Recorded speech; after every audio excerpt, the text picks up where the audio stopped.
This is Karen with NewClevelandRadio.net, and it is time for How to Super Age with Elise Marie Collins. And I want to congratulate Elise because we got a ton of new listeners in the last week or two. So if you are one of the new listeners, welcome to How to Super Age. Yeah, thank you so much for listening. And I'll just hold up my book. We're going to have another author today, and I'm going to introduce her. I'm really excited. My book is How to Super Age It. And some people are listening. So, How to Super Age. Got a longer title. You can look younger, have more energy, a better memory, and live a long and healthy life. Wow. So we're going to talk to another incredible local author. She's local to me. We're in all parts of the world and country listening to How to Super Age, but I happen to be in the San Francisco Bay Area, and that's how I met our guest today. And she's got a lot of ties to this area, which we're going to be talking about today and tying it all in with aging. So I'm going to introduce Pam Valois, a beautiful French name. Here's who she is. She grew up in Sierra Madre, California. She moved north after attending UC Berkeley, go Bears, during the free speech movement. And after almost flunking out due to political rallies, I like that. I went to some political rallies when I was at Berkeley too. She came back. Yeah, that's me. She returned to Los Angeles to become a dental hygienist. Then with a paying job, she studied photography. Sometimes we need those, we need that solid paying job to go for our little artistic pursuits, right? She studied photography with Ruth Bernard in San Francisco, and she wrote a book. I have not seen this book. It's out of print, but it was a bestseller. It was called Gifts of Age. That's right, Gifts of Age, Portraits and Essays of 32 Remarkable Women. It was a bestseller inspired by Jacomina. I'm tripping over the name a little bit because it's a Dutch name. We're going to hear all about Jacomina Maybach. And this book, inspired by Jacomina Maybach, Gifts of Age, was published in 1985. Today, we're going to be talking a little bit, we're going to hear a little bit about the first book and talk about the new book that Pam has written. It's called Blooming in Winter. I have a copy, and I read my book and I took it up to the Yuba River, so it's a little tattered. Yeah, and it's a biography and memoir about this influential and amazing woman that we're going to hear about. So I would love to hear about your first book because it was called Gifts of Age, and it was about older women. It's out of print, but I know you can get it on Amazon as a used book. So you're probably not getting any residuals for that, but people may be interested in all of your work. So tell us a little bit about how you came to write that book, maybe who was in the book. And I know you'll be tying it in with how your current book or your current Jacomina influenced that book. Well, thank you. I thought I'll show you a copy if I can get it not in the. So this is a copy. You can see who's on the cover. Maybe. Do you recognize her? Yeah. For those who are listening, we see Julia Child, Gifts of Age, because we're all sight impaired. If we're listening on iTunes or other different platforms, we see a picture of Julia Child's, and it says Gifts of Age, and that's the book we just looked at. Well, I'll tell you how I came to write it. My husband and I, before we were married, decided to move across the bay from San Francisco, and we heard about a cottage for rent. So we made an appointment, and we walked in the gates of the cottage and couldn't see the landlady because she was up on the roof tarring it, dressed in her bikini and her stark white hair. And then she came down her ladder and came down and greeted us. And it turned out she was 78. And neither of us knew anyone that age, except maybe our grandparents or our parents. No, we didn't know anyone like this woman. Her name was Jacomina Maybach. And she'd been a widow since she was 61 and had just branched out into so many different things, and she had become the sort of the matriarch of the Bernard Maybeck legacy. He's a big time architect, mostly well known in San Francisco for the Palace of Fine Arts. That was his oeuvre. So Jackie did rent us the cottage, and she lived across the street in the house that I am now living in, oddly enough. So when we met her and started having dinners with her, we realized that all of her friends, many of them from Cal, were also in their late 70s. And they were doing things that we all are now doing, at least I'm doing and my friends are doing. But in those days, it just seemed more unusual. I was 33, she was 77, and I'm now 77. So it's kind of a full thing. So I was a photographer at the time, and I started taking photographs, and I had several shows. And then what happens with most of us who are doing the visual arts is, after a point, your work goes in your closet and you're done. And so Jackie said, why don't you do a book? You've got all these photos of all these cool older women. So the long story is, I went back, I re-interviewed all the women, and the funny part of the story is that I got a lot of rejections from book publishers based on my interview style. And they would say, oh God, this is such a great idea. We love the idea, but your writing is not great. So I hired a writer, and then immediately she wrote it. We immediately sold it to Chronicle Books. And it came out at a time when I think it was this whole concept of aging was just beginning to finally take hold. So it became a bestseller immediately. And, we were very famous for about a year, and then we were back to normal. So that's the story of Gifts of Age, and it is still available because it sold so many copies that a lot of bookstores recycle. You can still get it online. And Elise, I'll send you a copy ASAP, and Karen too. Thank you. Thank you so much. I would really love that, because it sounds like a classic and a book I would love to have a copy of. I would love to just paint a little bit more of a picture of Bernard Maybeck. I was looking at an incredible video that you may have seen, Pam. He also designed, he's an architect. So he did design this, not just one building, but an entire campus in Illinois, the Principia, I'm not sure if I'm pronouncing that right, college. Yeah. And that video talks a lot about him and his, he was really ahead of his time, very environmental, like the European immigrants of the Bay Area that were kind of bohemian and artistic. I'm very interested in them personally because I have a family connection, being from a lineage of European immigrants in the Bay Area who loosely, like my grandfather would talk about Maybeck. He would go to parties he was Giacomina's age. So they could have interacted as far as I know, but I'm not sure about that. So tell us a little bit about his work, because it almost feels like it was maybe 100 years ago, but it's so environmental. I want to say it's so much about beauty and the planet. And then that frames the work, because Giacomina is so much like that. So that was a long question, but I wanted to give the listeners a little bit about Bernard Maybeck. You can look him up, and I'll add that video to the show notes.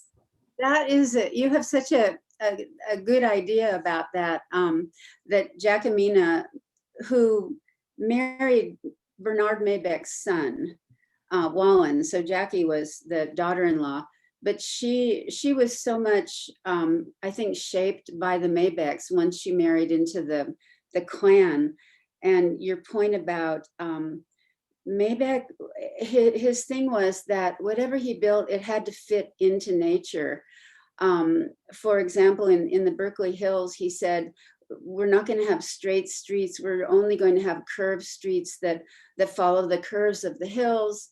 And the houses have to sit in the environment. They can't just be at the curb, straight. And then some of his huge projects like Principia, which I found a quote where he said it was his favorite thing he'd ever done. He was able to design many sort of European style buildings and made the campus feel like a little community town. I haven't been there, but I would love to go there. And then some of his huge projects that he built for the University of California, some of them actually burned down in the 1923 fire, but he became known not only for his really big projects, but also for his houses.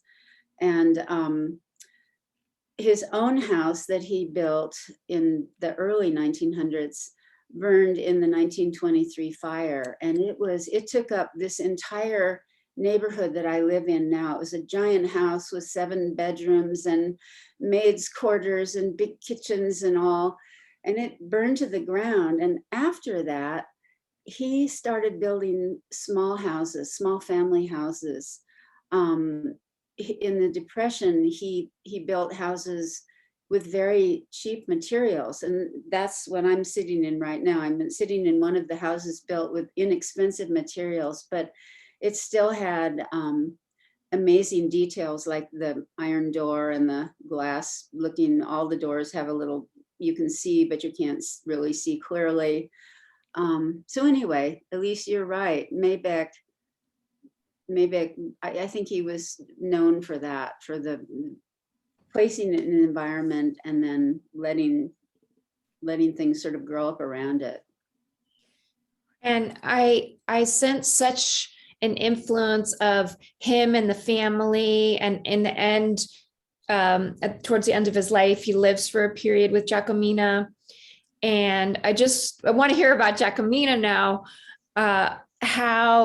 One thing I also relate to is she was around so many strong personalities, and that's something I grew up with too. A lot of strong women, and that is challenging because it's hard to find your identity. And I think that's something that I really got out of the book too, is finding your identity amongst powerful people who are not just powerful personalities, but powerful in the world. So tell us about Jacomina and your relationship with her. I know there's a lot to tell, but I gave you a little bit to go on. One thing that I want to say, Karen made me think of this, is that with the book Gifts of Age, with the exception of Julia Child, all the women in it were kind of normal women. No one was famous. But what I was trying to say in the book was, what is it that made these women special, especially to younger women like I was at the time? And it was that they had found something in their older ages. They were all over 65, which now seems young to me. But they had found something special. And examples were one woman who took up the violin again. She'd played it when she was a child. And so she would play violin concerts for friends, but no one was famous. And the only reason Julia Child came onto the cover was that the publisher said, we need someone well-known. I mean, it was kind of ironic. We need someone well-known so that when people are talking about the book, they can say, the book with Julia Child on the cover. Interesting. Yep. So the book that I've just written called Blooming in Winter was all about Jacomina. And what happened was when we bought her house, which was 9 years ago, and I'm in her office right now. And oddly, this arch right here is one of 2 arches where her twins' beds were put up against. I mean, that was sort of the arch for the beds. So I'm sitting in her office and I realized that I really didn't know what had made her be such a special woman in her older age. Where did she get all this energy to tar roofs and then to write a memoir about the Maybachs and then eventually write her own memoir? And so I started doing a lot of research, interviewing her grandchildren who loved the idea of a book. Later finding diaries and letters that she'd written that no one had bothered to look at. As Karen and I were just talking, usually, our children aren't that interested in some of our stuff, like the picture of me and you when I was pregnant with you. Karen said, Yep. and that. But Jackie's diaries just it thrilled me. So she was an immigrant from Holland, came over here when she was 6 years old, and her family was an itinerant family. They came for the gold rush, but they missed the gold rush, so they would build houses with the uncle and then sell them for cash. And they finally landed in Northern California, and eventually, probably in part thanks to the Maybecks, who already had bought land in Northern California, they would camp at the Maybecks' house. And finally, her father bought land way down this dirt road that I finally go on. In the last part of my book, I finally found the ranch. So Jackie grew up there from age maybe 15 to 22 and worked alongside the men, using her plow horse to plow the land, building the ranch house that they had, growing vegetables. And she had a very strong mother. And one of the reasons her mother was so strong is that the father often had to be gone 3-4 months to work in a sugar mill to earn money to come back to the ranch. The ranch made no money. So it was Jackie and her younger brother and her mom. And her mom was just a pioneer woman. I mean, this was not that long ago. So I feel like by the time Jackie came to UC Berkeley and did her 4 years there, and that was when the whole women's movement sort of began. Finally women were being allowed to colleges, for example, that after that, she just had developed an independent soul and had gotten confidence in herself that many of us don't maybe get that confidence until after our kids are gone. I don't know. So the more I researched and the more I read her diaries, I realized, just as Elise just said, that she had a lot of challenges because Bernard Maybeck's wife was very religious and very strict, sort of puritanical, and often didn't approve of Jackie. Jackie wore lipstick, for example. And there's a quote in the book where Annie just says, "Get that dirty lipstick off your mouth right now." And Jackie wouldn't do it. So the way Jackie solved it was by actually, even after the house was built for her and her husband, she actually moved away across the other bridge over to Marin County and rented houses over there and enjoyed herself. Anyway, let me not go on and on, but that's one of the ways that she solved it, which was by moving away from this tight bohemian sort of family compound. Yeah. Yeah, she would move away and come back. And there was, some tension clearly, but tell us a little bit about her family and how you found her family impacted her life, because you referred to the twins. And just for those of you who are, again, listening, we see Pam with an arch behind her. And I really urge you to look up some Maybach architecture, because you'll see arches and incredible, I don't know what to call them, design elements. I'm not an architectural historian, but it's really something to see some of the work that he's done. And so the family was literally in these houses. And I think houses are, they're almost like a character in a story. So if you could tell us about her family and how they lived in all these incredible places. They are a character in the story. I feel like it's a character in our lives now.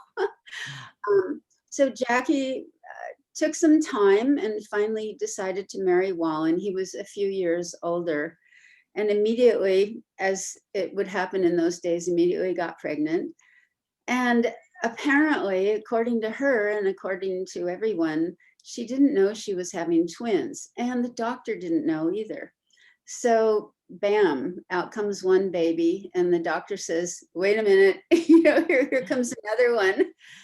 And I think it's probably a true story. I think maybe in those days, of course, they didn't have all the ultrasound and all that. So she had twin babies, and very shortly after, moved up to the ranch to be with her mother, leaving Wallen down here to cross the bay on a ferry and go to work in San Francisco. And to me, that was just the start of her trips to the ranch. I would say for a good part of the twins' lives, she would retreat to the ranch to be with her mother. And she definitely suffered postpartum depression. She talks about it, and in those days, it wasn't discussed, and there was no help. There were not websites, there were not books. So her twins grew up on this fabulous, very hot in the summer, but really remote ranch. And in a way, it was probably the ideal place for kids. They could get the worms out of the things and water the plants and do all that. So in her the entire time when she had young kids, she was back and forth to the ranch. And in her diary, she was always yearning for creative work. In a letter she'd written to her husband before they got married, she also said, Wallen, I don't know what I'm going to do now. I'm a college graduate, but I don't really know how to do anything, which I'm sure happens to a lot of college graduates today. You graduate and you don't really have a career. So it wasn't until she and her family went to Germany, where her husband was stationed, and she somehow someone said, come on, I want to show you this guy who makes pottery. And she went up, and then after a few times, she was completely hooked on making pottery. And as soon as she came back, actually, when she was in Germany, what happened was one of the twins said, Mom, I'm going to stay and get married, to a captain in the army. So she came back with one twin. One twin went right to school to become an occupational therapist. And Jackie immediately enrolled in CCAC, which is our local arts and crafts college, and became a potter, which is, on the cover of the book. The funny Oh, I see. Yeah. The book is not about Jacquemina the potter, but it is something that she did the rest of her life. And even when she was in her 80s and we knew her, we would come over. She had built a pot shop in the back of this house that had a potting wheel and it had a little kiln. But at one point she said, I really like working in my sunny living room at my table. And she started making these fabulous little animals, which I can run and get one, but just to show that she could really change. And in one of my favorite quotes in the whole book about, are there gifts of age, which of course I asked her, and she said for her, probably the biggest one was that she no longer had to make things that looked good in exhibitions and contests, which she had to do when she was teaching at the college, but she could do whatever she wanted. She could make teapots, or she could make plates for friends. And I love that idea that once you're retired, theoretically, if you have enough money to retire on and you don't have to still make a living, you can really change what you do and how you produce it. Absolutely. I don't know. Did I answer? I can't even think of it. Well, that was great. I just wanted to, again, for the listeners, there's a picture of Jacquemina and she's shaping, it looks like it could be a glass, a clay glass on the cover. And maybe Pam, do you know what she's shaping? It looks like a bowl maybe to me, but Maybe a bowl. Yeah, it's kind of a in between sides. Deep bowl with steep sides. It's a great metaphor because the pottery, it's shaping something, and it reminds me of shaping our lives and how aging well is a process. It's not like suddenly something changes. It's like every day going to that potter's wheel or deciding to make the little animal somewhere else. It's a great metaphor. And I love that. And I love that her life, I mean, I know that when she went to college, it was probably very, I don't know how unusual it was for women to graduate. Maybe there was so few women to graduate, but I know my mom went to Cal in the 1950s, and most of her friends got married and did not finish. It was very unusual to graduate. So it could have been more women. I'm not sure about the statistics in that, but you still have that pressure, and clearly having twins, you got a lot on your hands. But how she shapes her life. Is there anything else about her as an artist? And she's also a host, because the houses, having people come in, and then tell us about what she does with those houses. And I almost want to come over. And I mean, obviously she's no longer with us and this time is long past, but I was like, oh, I'd love to go and have tea with her. So tell us about how she invites people into her life in her later years. Well, she, as I said, she sort of became in charge of the whole Mabeck legacy. And of course, she had known Bernard Mabeck, and I think they were very fond of each other. I think they both had a European background, but also they were both artists. And so what happened was, when everyone died, her parents died, the architect and his wife died, and then her husband dies, and she's only 61. That's not so common. She found herself basically in charge of all the Mabeck houses up here on what we call Nut Hill. It's another story, the Nut Hill story. But there were 5 houses, and she rented them all out. And one of the things she took a lot of pride in was, she took care of the houses. So if you needed a new railing, she would find someone, and she would go up into the hills and get some branches and clean them and oil them, and then get them, like our railing is branches, which now we have to replace because we're feeling like, well, we're in charge of this house. So she also, it was really important to her to find people who got along well together. So she would carefully vet you, if you wanted to rent. And in fact, when we did live here, when we were in our 30s, renting her cottage, it felt like a really tight community where if you heard a buzz saw up the street, you jumped out, you ran out of your house and you went up the street to see what was going on. And what was going on was that some huge trees had fallen and crossed the road. And so everyone, someone would make sandwiches, 3 other men would bring their buzz saws. So she was really the matriarch of the whole neighborhood. And then, because there was so much interest in Mabeck, she would give tours of her house. And actually, of course, now we're in the same boat. We give tours of our house. We belong to the Berkeley Architectural Heritage Association, and they frequently call, well, we have 10 people coming from Principia, actually, from the college back east, and they want to see your house. And so it's like, clean your house,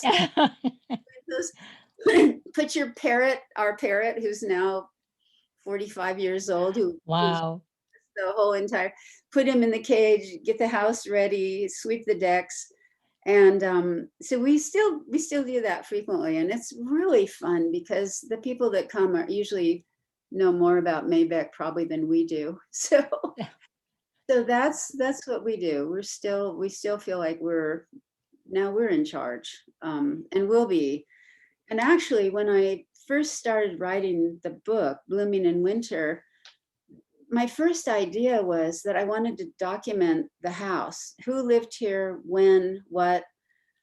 And we did 1 year in, we did a remodel of the whole back of the house. So Mr. Mabeck, in his houses, felt that the women should not be cooped up in the kitchen away from company. They should be in the same room. So he would build a great room, and the kitchen would be at the end of the room. And the kitchen would be about this big, which would have a sink, a stove and stuff.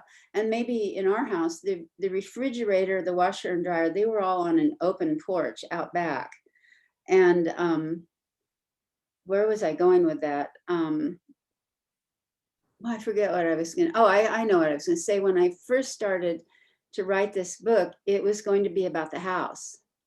And of course, as soon as I started writing it, I realized that the house was going to be about Jackie, not the house. And then I broadened the research.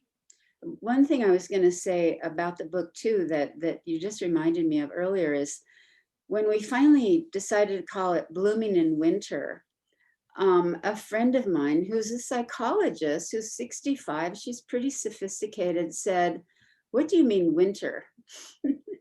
And she had never heard the term the winter of our lives. So, to me, I don't know if other people have. I would be very curious, but blooming in winter, hopefully people are understanding that that's what it means, that you've entered the last part of your life and you're still thriving and you're still finding things to do and enjoying your life. What I love about what you're telling us is that you met this woman when you were 33 years old, really the beginning of your adult journey. And you chose in some way to connect with her. Whereas a lot of 30-year-olds today would say, you know what, that person's old. I'm going to live here, but forget everything else. I'm going to go have my fun with my friends. But you thrived in that environment. And now today you have so much more to share. And I do agree that we evolve and we change year after year. You Yeah. talked about being a hygienist and being a photographer, being a writer. Would you have guessed that when you were a child? No. When I was doing the Gifts of Age book, the way I found the women was I asked all of my friends who were in the 30s, do you know a fabulous older woman, someone that you wish that you could be like? Not Julia Child or Jane Fonda, someone in your neighborhood, probably not your mother or your grandmother. And so I would say half of the women I knew, maybe they did know somebody, but they didn't really know them very well, but they maybe knew them well enough to come with me to do the interview or the photograph. And the others didn't, but they wanted to. And so once you kind of introduce them to that subject, that you could probably learn a lot by having a mentor who's already gone through having children, having a career, having a marriage. You'll learn a lot. So I think that's why the book was such a huge success, Karen, because Absolutely. people finally, they do get it when they're in their 30s. And so my husband and I now, we've been talking about this again lately.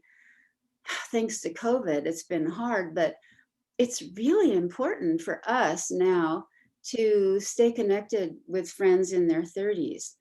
And you know what? It's really difficult because they are busy all the time. They have a slot on Saturday from 11 to 12. Right. Visit and play with the 3-year-old if you're smart enough and you bring a new toy, Yeah. But I just think so it's something that we're consciously trying to, we said, okay, here's our 3 friends. They've all got young kids. One lives an hour away. How can we get more involved with them? Of course, we're involved with our own children, but it's different. Absolutely.